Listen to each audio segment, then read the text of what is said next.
Let me guess.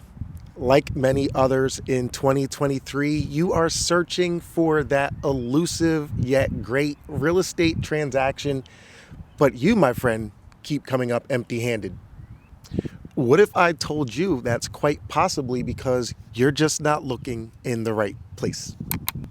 That's right, my friend. In this video, I'm going to share with you 3 places that you may want to look that very well might prove to be fruitful when it comes to your real estate venture. All right, now let me start by saying this, that everyone's idea of a great deal is different. I believe that most of the time, most people are searching for a great deal and don't even know what a deal is or what a good deal would even look like for them.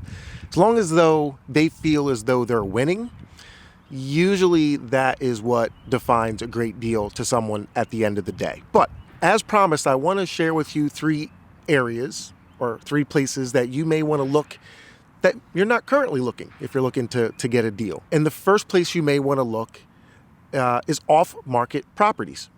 Now, I'm sure you've heard that before, but maybe you don't know what an off-market property is. And to make it very simple for you, an off-market property is a property that's simply not on the market.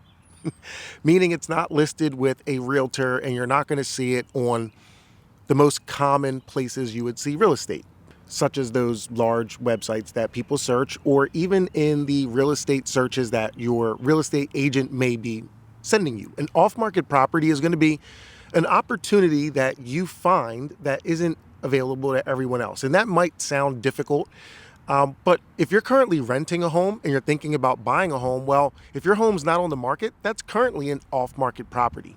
You might want to start by asking your landlord if they have any desire in selling that property or any of the properties that maybe he or she owns. Quite often, people have family members who own real estate and maybe they are interested in selling you a property. And if that's the case and they are a true relative, then there's something additional you want to look into, which is called gift of equity. But that's something completely different. I'll share a little bit more on that in a different video.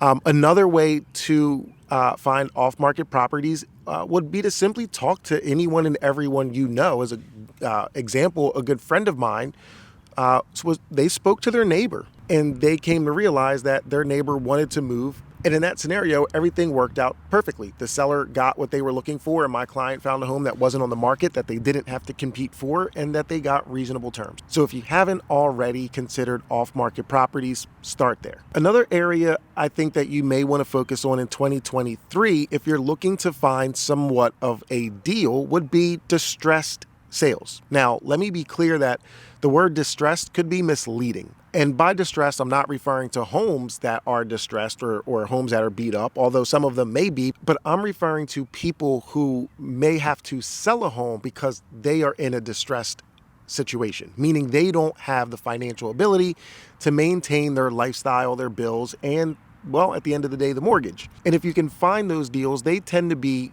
deals that are great because in that scenario, people have to sell more than want to sell. Now, there could be some moving mechanics in that scenario. If they owe more for the house than it's worth, it might be a short sale scenario, which can be worked through and requires third-party approval.